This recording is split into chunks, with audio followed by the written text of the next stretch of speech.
High everyone, welcome to my channel Salma blogging and cooking. আশা করছি আপনারা সকলে ভালো আছেন, আমিও ভালো আছি। আজকে আপনাদের সাথে শেয়ার করব রমজান স্পেশাল ইফতারির জন্য চিকেন কাটলেট। তো ফার্স্ট রোজাতেও আপনারা এইভাবে চিকেন কাটলেট বানাতে পারেন, আমি যেভাবে বানিয়েছি। চলুন তাহলে আপনাদের সাথে শেয়ার করি কিভাবে বানিয়েছি। প্রথমে এখানে চিকেন নিয়েছি 5 থেকে 600 গ্রামের মতন।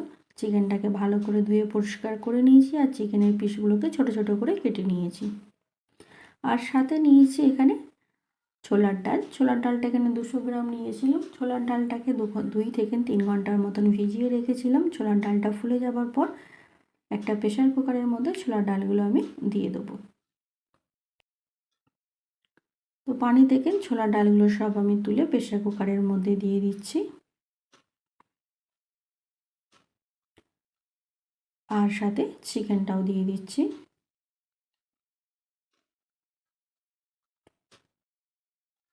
এরপর এখানে আদা রসুনের পেস্ট এই ছোট চামচ হিসাবে 2 চামচ দিচ্ছি, বড় চা চামচ হিসাবে এটা 1 চামচ আদা রসুনের পেস্ট হবে।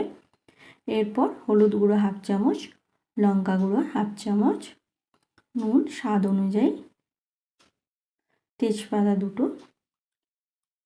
দুটো শুকনো এলাচ আর সাথে একটা শুকনো লঙ্কা দিয়ে দিচ্ছি। দিয়ে অল্প করে এখানে একটু পানি দিয়ে দেবো।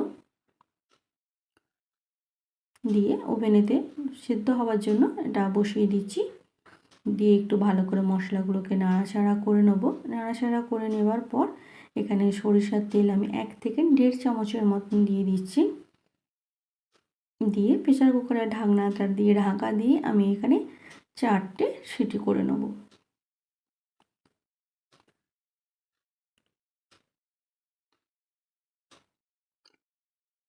পাঁচটা সিটি হয়ে যাওয়ার পর আমি ঢাকনাটা খুলে দেখলাম এর মধ্যে অল্প একটু পানি রয়েছে। তো গ্যাসের ফ্লেমটা জোরে করে দিয়ে এখানে আমি পানিটাকে ভালো করে একদম শুকনো মতন করে নিচ্ছি। ছোলার ডালটাকে একদম শুকনো শুকনো করে নিতে হবে, যাতে পেস্ট করার সময় কোনো রকম অসুবিধা হবে না। তো এরপর সেদ্ধ হয়ে যাওয়ার পর আমি পেস্ট করতে দিয়ে দিলাম। তো এখানে সব পেস্ট আমি করে নিয়েছি, একবারে হয়নি, দুবার ধরে করতে হয়েছে।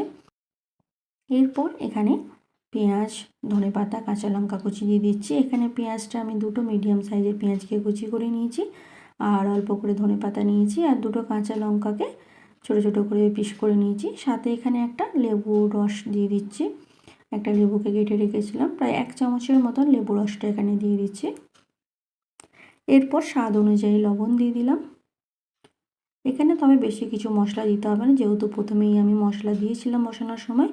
এখানে জাস্ট খালি কাবাব মশলা 1 চামচ দিয়ে দিচ্ছি আর গরম মশলা 1 চামচ দিয়ে দিচ্ছি। যেহেতু এটা চিকেন কাটলেট হবে, তো একটু মশলা না দিলেও আবার ভালো লাগবে না। এরপর দেওয়া হয়ে যাবার পর ভালো করে সবগুলোকে একসাথে মিশিয়ে নিচ্ছি, যাতে মশলা পেঁয়াজ সবগুলোই একইভাবে সবের মধ্যে মিশে যায়।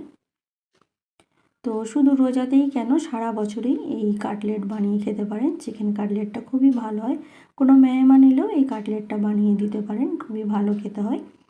এরপর সাথে এখানে আমি একটা ডিম নিয়েছি, ডিমটাকে ভালো করে ফাটিয়ে নিয়েছি। এইভাবে ডিমটাকে ফাটিয়ে নিয়ে একটা সাইডে রেখে দেবো। এরপর সাথে এখানে আমি বেডগ্রাম নিয়ে নিয়েছি, প্রায় 2 কাপের মতন এখানে বেডগ্রাম নিয়ে নিয়েছি। এরপর কাটলেটগুলোকে রেডি করে নেব। হাতে অল্প করে একটু তেল মেখে নিয়েছি। মেখে নেবার পর চিকেন কাটলেটটা বানানোর জন্য এখানে আমি কিছু কাঠি নিয়ে নিয়েছিলাম, সেই কাঠিগুলো দিয়ে কাটলেটগুলোকে রেডি করে নিচ্ছি। তো আপনারা আপনাদের মতন যেটা সুবিধা হবে সেই অনুযায়ী কাটলেটগুলো রেডি করবেন। এটা অপশনাল, আপনারা চাইলে এইভাবে নাও করতে পারেন। তো এইভাবে আমি কাটলেটগুলোকে রেডি করে নিচ্ছি, আর কিছুটা আপনাদের দেখিয়েও দিচ্ছি কীভাবে কাটলেটগুলোকে রেডি করে নিচ্ছি। এই কাটলেটটা কোনো মেহমান এলেও বানিয়ে দিতে পারবেন, খুবই হেলদিও আর খুবই টেস্টিও এই কাটলেটটা খেতে। তো এইভাবে প্রত্যেকটা আমি রেডি করে নিলাম। এরপর এখানে যে ডিমটাকে ফেটিয়ে রেখেছিলাম সেই ডিমের মধ্যে ডুবিয়ে দেব। ভালো করে ডিমের গোলাটা এই কাটলেটের মধ্যে মিশিয়ে দেব, যাতে যখন বেডগ্রামে দিয়ে কোট করব ভালোভাবে লেগে যায় এর মধ্যে। তো এইভাবে ডিম থেকে তুলে নিয়ে আমি ব্রেড ক্রাম্বের মধ্যে দিয়ে কোট করে নিচ্ছি।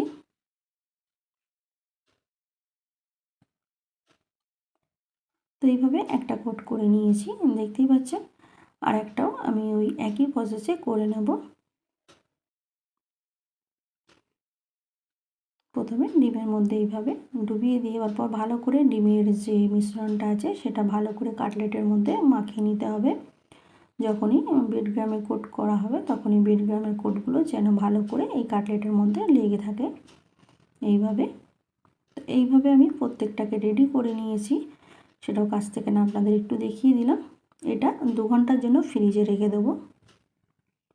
2 ঘন্টা পর ফিরে এলাম। এরপর কাটলেটগুলো ফ্রাই করে নেব।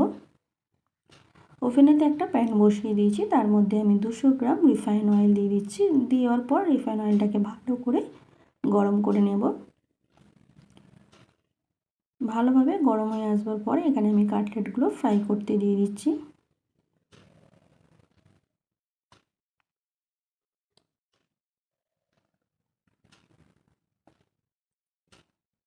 তো এই রমজান মাসে ইফতারের জন্য এটা অতি অবশ্যই এইভাবে কাটলেট বানাতে পারেন।